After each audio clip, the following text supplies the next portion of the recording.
नमस्कार दोस्तों, मैं सीआर सिनवर अल्फाबेट 27 ई एकेडमी पे आपका स्वागत करता हूं। होप सो आप मस्त होंगे, तंदुरुस्त होंगे, पढ़ाई आपकी जबरदस्त ढंग से चल रही होगी। एक बहुत बड़ी खुशखबरी है, एक वैकेंसी डिक्लेयर हुई है राजस्थान पुलिस कांस्टेबल पद के लिए। 3578 पदों के लिए वैकेंसी होने वाली है। बार बार स्टूडेंट्स के कॉल आ रहे हैं। इस बार वाकई ये सबसे बड़ा सवाल है कि फॉर्म कहां से भरे। आपको कुछ चीजें हैं वो बहुत ज्यादा ध्यान रखनी है फॉर्म भरते हुए। एक बात मैं आपको बता देता हूं, क्योंकि जो राउंड फर्स्ट होगा उसमें आपको रिजर्वेशन नहीं मिलेगा, आपको आरक्षण नहीं मिलेगा। ओबीसी के जितने पद है उसके 15 गुना कैंडिडेट पास होंगे, जनरल के जितने पद है उसके 15 गुना कैंडिडेट पास होंगे। ऐसा नहीं है कि कुछ कट ऑफ फिक्स की जाएगी और मैं जनरल में जा सकता हूं, या एससी एसटी का कैंडिडेट है वो जनरल में जा सकता है, या ईडब्ल्यूएस का कैंडिडेट है वो जनरल में जा सकता है। वो केवल फाइनल राउंड की जो कट ऑफ आती है, आपका मेरिट आती है, उसी में ये सब कुछ होता है। तो एक बार वीडियो में अंत तक बने रहिएगा। थोड़ा सा वैकेंसी के बारे में डिस्कस करते हैं और थोड़ा सा मैं आपको बताऊंगा कि फॉर्म कहां से भरे कि सक्सेस का चांसेस थोड़ा सा एक्स्ट्रा मुझे कुछ बेनिफिट्स मिल पाए। ठीक है, एक छोटा सा समरी मैंने बनाया है जिसको मैं आप लोगों के साथ डिस्कस करूंगा। हल्का सा ओवरव्यू है। 3578 पदों के लिए वैकेंसी है। 7 तारीख से फॉर्म शुरू होंगे, 27 तारीख तक फॉर्म आपके भरे जाएंगे और 28 से लेकर 30 तक आपके जो भी चेंजेस होने होते हैं उसमें होंगे। अब कितने फॉर्म भर सकते हैं, ये एक सवाल आता है बार बार, क्योंकि अब तक राजस्थान पुलिस के जितने भी वैकेंसीज हुई लोगों ने दबा के फॉर्म भरे थे। इस बार मैं कितने फॉर्म भर सकता हूं, तो आपको मैं बता देता हूं। राजस्थान पुलिस कांस्टेबल के लिए अगर आप तैयारी कर रहे हो तो इस बार वन टाइम रजिस्ट्रेशन होगा। अगर लीगली बात करते हैं तो आप केवल एक फॉर्म भर सकते हैं। तो सारा का सारा दाव उसी पे खेला जाएगा। पहले तो क्या होता था कि 2 बार पेपर दे लिया, 3 बार पेपर दे लिया, जिसमें फिजिकल में पास हुए फिजिकल के लिए चले गए।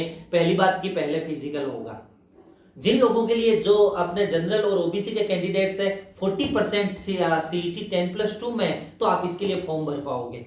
और अगर एससी एसटी के कैंडिडेट्स है देन 36% मतलब 108 अंक और 120 अंक वो आपको रखे गए फॉर्म भरने के लिए, फॉर्म अप्लाई के लिए ये नंबर रखे गए। ठीक है, आगे आते हैं। हाँ, इस बार एज में एक्स्ट्रा 1 साल छूट दी गई है। हर बार 23 साल रहती है, इस बार 24 साल रखा गया है जनरल कैटेगरी को, और बाकी को आपके अकॉर्डिंग छूट है, मतलब 1 साल की एक्स्ट्रा छूट है।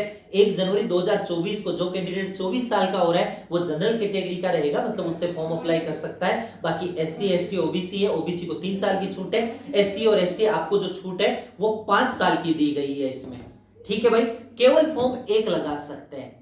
एनसीसी वगैरह के नंबर है वो फिक्स किए गए, मैक्सिमम 20 मार्क्स आप ले सकते हो। अगर 10 नंबर होमगार्ड के हैं, 10 नंबर आपका एनसीसी का है, या फिर 10 नंबर अगर आपका डिप्लोमा किसी भी पुलिस यूनिवर्सिटी से किया गया है उसका, तो इसमें से आप अधिकतम 20 अंक ले सकते हो।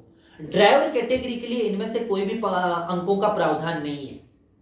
ड्राइवरों के लिए ना एनसीसी के नंबर होंगे, ना आपके होमगार्ड के नंबर होंगे, या आपकी किसी यूनिवर्सिटी से आपने कोर्स कर रखा है उसके नंबर होंगे। उनके लिए मैक्सिमम 30 अंक होंगे, और वो 30 अंक होंगे आपकी दक्षता, जो आपकी ड्राइविंग का टेस्ट होगा आपके रिटर्न के बाद उसके होंगे। तो आप इसके लिए भी अप्लाई कर सकते हो, क्योंकि इसमें एनसीसी है और बाकी जो अदर मार्क्स है अगर आपके पास नहीं है तो इसमें थोड़ा सा बेनिफिट आपको मिल सकता है। हाँ, अब बात करते हैं कि ये कैटेगरी वाइज कैसे और क्या फर्क पड़ता है। मैं एक हल्का सा ओवरव्यू आपको देता हूं, ध्यान दीजिएगा थोड़ा सा। हाँ, मैं एक बार ओबीसी कैटेगरी की बात करता हूं। ओबीसी कैटेगरी में ध्यान दीजिएगा, जयपुर कमिश्नरेट से जीडी के लिए कोई पद नहीं है।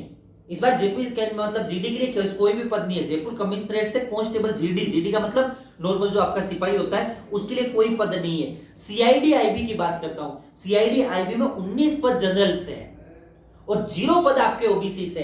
अब ये लागू कैसे होगा मैं आपको बता देता हूं। आपने ओबीसी का सर्टिफिकेट लगाया, क्योंकि आप जो वन टाइम रजिस्ट्रेशन करोगे ना तो वहां पे आपकी कैटेगरी वगैरह सब मांग ली जाएगी, और जब आप फॉर्म फिल करोगे ना तो ऑटोमेटिकली वो वहां से उठा लेगा कि आपकी कैटेगरी क्या है। तो ओबीसी कैटेगरी से हुए आप। अब सीआईडी आईबी से कितना पद है, 19 पद जनरल से। तो अपन दिमाग में क्या रखते हैं, अरे यार मैं 19 के लिए तो मतलब योग्य होगा, एलिजिबल होगा, पर ऐसा नहीं होता है, क्योंकि ओबीसी का पद है वो कितना है, 0 है। जो फिजिकल पोल होगा वो तो ओबीसी कैटेगरी से होगा ना। आपकी उम्र कितनी है डजंट मैटर। मैं फिर दोहरा देता हूं, इस बात को ध्यान रखिएगा। आधों के दिमाग में रहता है कि मैं अगर 24 साल से छोटा हूं तो मेरा जनरल से कॉल हो जाएगा, बिल्कुल भी नहीं होगा, तो आपका कॉल ही नहीं होगा। तो इस चीज का ध्यान रखिए। बाकी कैटेगरी वाले लोग भी ध्यान रखिएगा कि जहां से आपका पद 0 है वहां से आप फॉर्म मत लगाना, क्योंकि कोई कॉल ही नहीं होगा, क्योंकि आपने जिस कैटेगरी के लिए अप्लाई किया वहां पे उसका पदनाम ही नहीं है, 0 है। चाहे जनरल के 100 पद है और ओबीसी का 1 पद है तो भी आपका कॉल हो जाएगा 15 लोगों में अगर आप आए तो। कैटेगरी वाइज 15-15 गुना पास करेंगे। जनरल के 100 पद है तो जनरल के 1500 लोग पास होंगे, ओबीसी के अगर 50 पद है उसमें से तो 750 लोग हैं वो ओबीसी के होंगे। एससी एसटी के अगर 30 पद है तो 450 लोग हैं वो उस कैटेगरी के पास होंगे। समझ रहे हैं मेरी बात को? अपनी कैटेगरी के जो पद है, अब फॉर्म में कहां से लगाऊं, ये बड़े मतलब टेढ़ा सवाल है, क्योंकि किसी को पता नहीं है कट ऑफ कहां की हाई जाती है। मैं फालतू में तुक्कों में आपको उलझा के भी नहीं रखूंगा कि तुम यहां से लगाओ सिलेक्शन हो जाएगा या यहां से लगाओ नहीं होगा। एक ओवरव्यू देता हूं, आप जिस जिले के रहने वाले हैं, हाँ पद इस बार थोड़े से ज्यादा कम में थोड़ा सा रिस्क रहेगा कि पद 2 ही है तो 30 ही लोगों को बुलाया जाएगा फिजिकल के लिए, तो वहां थोड़ा सा संशय रहता है कि यार 30 में मैं आऊंगा या नहीं आऊंगा। लेकिन बहुत ज्यादा पद है तो वहां पे भीड़ भी बहुत ज्यादा होगी, इसमें भी कोई दो राय नहीं है। तो आप जिस जिले के रहने वाले हैं उसके आसपास के जिलों में अगर एवरेज पद है, एवरेज पद का मतलब है कि मेरी कैटेगरी से लगभग 20 से एक पद है, 300 छोरे आएंगे तो 300 में मेरा आने की संभावनाएं रहती है। ऐसा नहीं है कि पूरे राजस्थान के टॉपर्स तुम्हारे वहीं से आके फॉर्म भरेंगे, बाकी आपका लक है।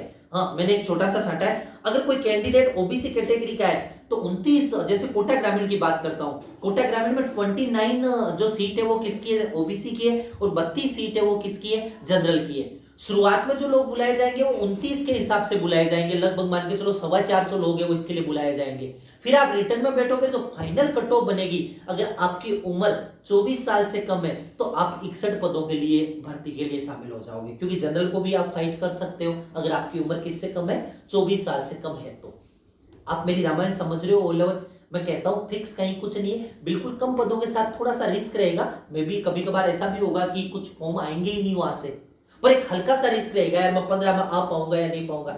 एवरेज पद जहां से वहां के लिए आप अप्लाई कीजिएगा, उसमें आपके चांसेस है वो मैक्सिमम रहेंगे। जैसे मैं बात करता हूं अनुसूचित जनजाति, तो आपको मैं अजमेर का प्रेफरेंस देता हूं कि आप उस पर थोड़ा सा फोकस कर सकते हैं। ठीक है, अलवर से चित्तौड़गढ़ की बात करता हूं तो चित्तौड़गढ़ में आप लोगों ने देखा कि जनरल का एक ही पद है और ओबीसी के लगभग 45 पद है। तो ओबीसी वालों में जो लोग ओवरेज है, ओवरेज का मतलब हो गया कि जो जनरल में कभी जा ही नहीं पाएंगे, उनके लिए चित्तौड़गढ़ एक अच्छा ऑप्शन रहेगा, उनके लिए चित्तौड़गढ़ एक अच्छा ऑप्शन रहेगा। ओबीसी कैटेगरी में मान बात करता हूं तो जिनका जन्म 1 जनवरी 1997 से पहले हुआ है तो चित्तौड़गढ़ आपके लिए अच्छा ऑप्शन हो सकता है, क्योंकि एक साथ आपको रिजर्वेशन तो बाद में भी नहीं मिलना है, क्योंकि आप लोग उम्र का फायदा उठा लोगे, तो वो आपका चांस है वो इसमें चित्तौड़गढ़ में थोड़ा सा आप एक्स्ट्रा रखोगे। ठीक है, इसके अलावा पुलिस टेलीकम्युनिकेशन में अच्छे पद है, 83 पद आपके जनरल के, 55 ओबीसी के, अच्छा है, पर वहां थोड़ी सी भीड़ एक्स्ट्रा होगी। हाँ उसमें केवल साइंस वालों को मौका मिलेगा तो आप जा सकते हैं। मैंने क्या कहा, फिक्स कोई कुछ नहीं कह सकता, वरना तो मैं भी कह दूंगी यहाँ से कट ऑफ इतनी जाएगी आप सब फॉर्म भर लो।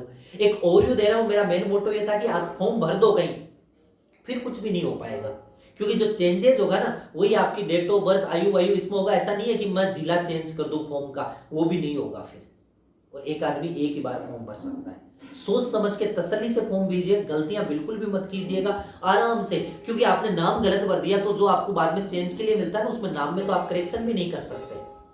फॉर्म तसल्ली से भरिएगा, बिल्कुल भी कुछ गलती मत कीजिएगा। पदों का विवरण आपके अच्छे से दे रखा है, नोटिफिकेशन को 4 बार पढ़िएगा, जहां से आपकी कैटेगरी का 0 पद हो वहां से फॉर्म मत भरिएगा, फिजिकल का कॉल ही नहीं होगा भाई आपका, और कैटेगरी के 15 गुना बुलाए जाएंगे। ऐसा नहीं है कि मैं जनरल फाइट कर लूंगा, मेरे तो बहुत ज्यादा पद नंबर है या कम है ना।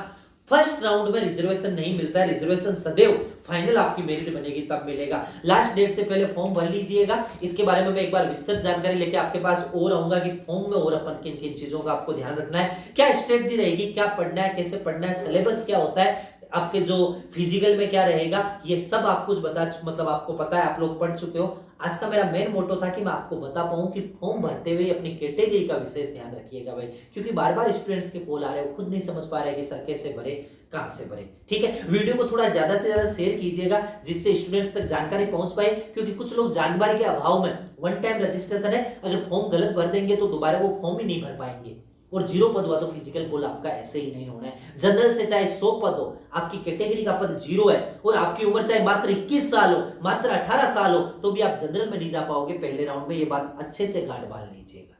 ठीक है भाई, सभी साथियों तक पहुंचाइए, जल्दी स्ट्रेटजी लेके आएंगे कि कैसे पढ़ना है, क्या पढ़ना है और कितने नंबर पर लाए कि एक थोड़ा सा सेफ जोन में अपन पा पाए। ठीक है, धन्यवाद।